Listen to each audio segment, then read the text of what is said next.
Hey everyone, welcome back. This is Nick Ottinger here with Team Conti Sim Performance, giving you guys our qualifying guide at Portland International Raceway.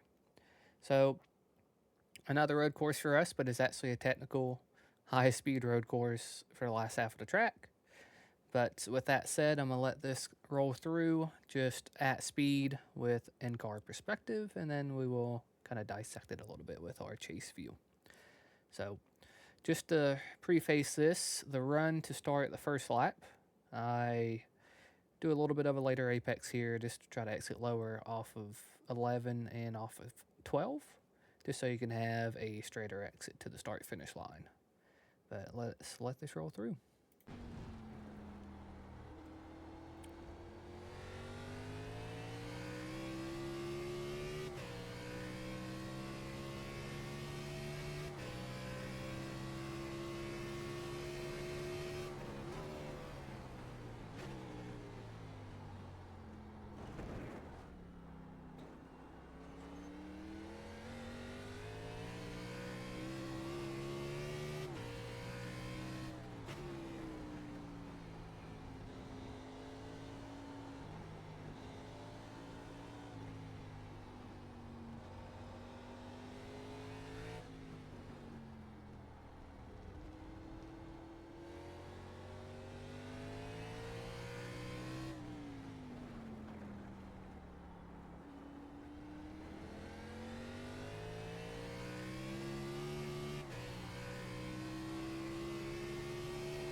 All right, so that's our qualifying lap here at Portland. I did do a second lap. That was not as efficient, about 2/10 off here, about a tenth and a half, 2/10 as you see. So I'll give you guys a good baseline. For me, I'm more complete and getting the most out of it on this first lap. And that's because of the last half of the track. I'm just a little bit better with getting back to this front straight, completing without the rear tires being too hot and really slipping too much with the gear that we have in it for Q.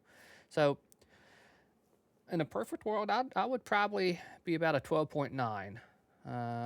Realistically, if I put everything together, but this track is very technical, it's very difficult. 12 turns, almost 2 miles exactly. It's a lot of corners and a lot of different types of techniques. Has like a switchback zone that is difficult. So let's just make sure you're trying to actually complete a lap for qualifying, because the back stretch when you're going into turn, setting up for your turn 9, it is very easy to get into the wall there.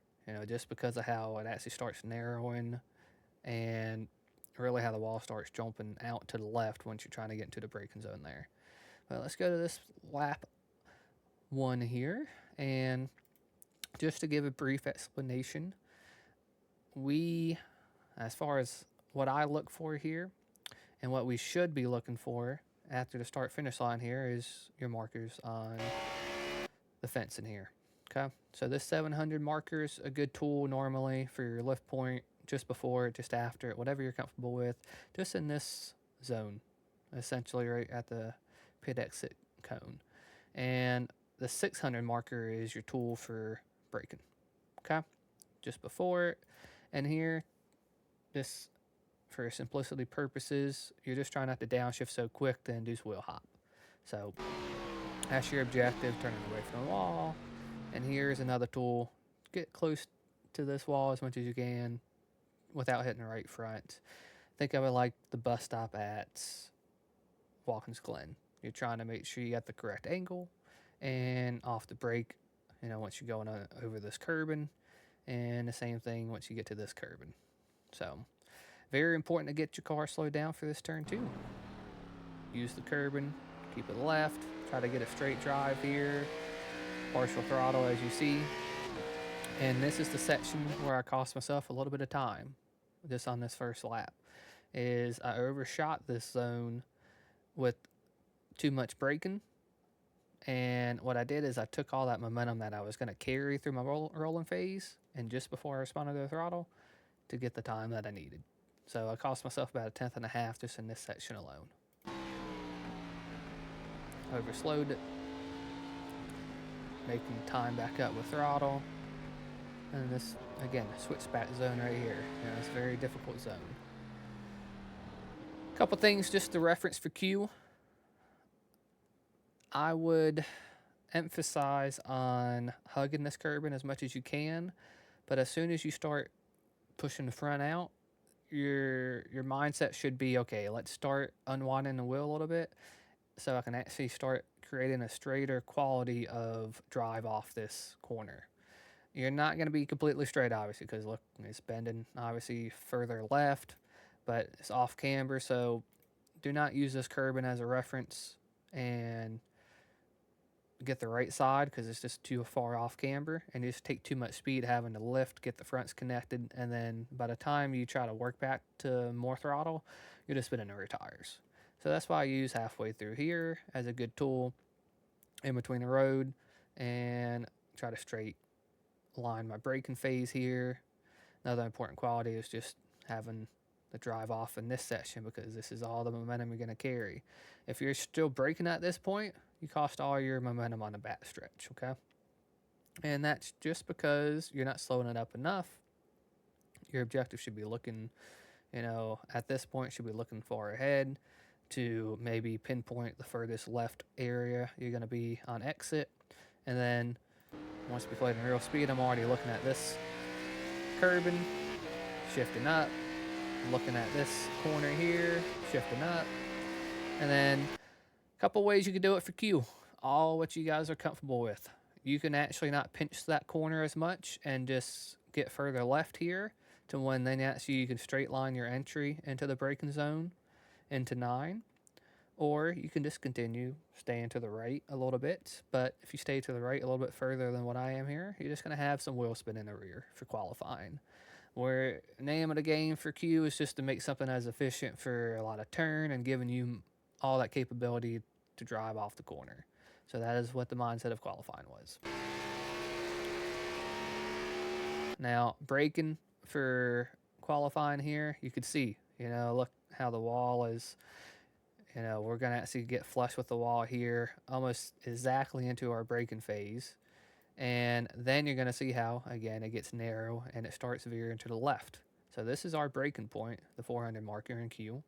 And if we're going to line up being straight with the wall, we're going to actually hit the wall here. So look, you're going to be braking and you're going to be steering a little bit to the left, just a hair, get this closest point, as much room as you can, obviously to slow this car down, use as much straight line braking as possible, and turn away from it. And your objective here is not to put the left edge of the splitter over this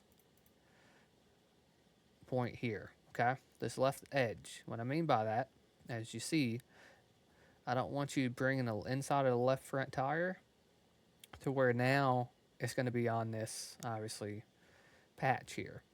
And why that is important, because then you're going to drop that splitter, that left edge of the splitter, down and make contact with the curbing. So make sure you're not putting the whole tire in this little patch here, obviously, that we just referenced. And when you actually rotate back to the right, your directional change, same method. You don't want to put the right front edge on this curbing. So in other words, you don't want to put the inside of the right front tire in this patch. You don't want to put the tire into the grass, because then you're going to hit the curbing and it's going to go straight. You're going to lose that capability of turn. So that's why it's important not to overshoot it. Now here is a wider apex angle, and that is to help my straight line braking into this section. And you can see I use that curbing. Going to use all this curbing, get to the inside of it, partial throttle, and then just drive straight off the corner as much as I can here. So that is a lap, briefly detailed for you guys on what I'm looking for qualifying. It's going to change with your track temp. And I think you're going to have some capability of a little bit more pace in some of these corners. But yeah, that's qualifying and our guide here at Team Conti Sim Performance in Xfinity at Portland. So if you guys got any questions, please reach out.